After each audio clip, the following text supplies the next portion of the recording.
Hi, and here's how to change item information inside a purchase order. First, go to the price book and open the purchase order. Find the purchase order you want to update and click the edit button. Once the purchase order opens, make sure the entries option is selected at the top. When entries is selected, you can update item details such as department, subdepartment, tax, mix and match, PLU, bottle deposits, and other item information directly from the item row.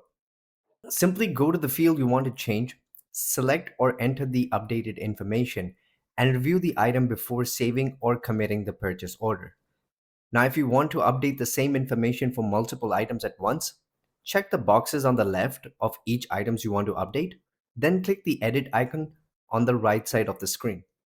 A small window will open. From here, you can change fields like department, subdepartment, mix and match, tax, bottle deposits, and other item details for the selected items together. Once you're done, save the changes. After reviewing everything, click Commit PO. Review the department summary, then click Commit PO again to finalize the changes. And that's it. You can update item information one by one or update multiple selected items at the same time.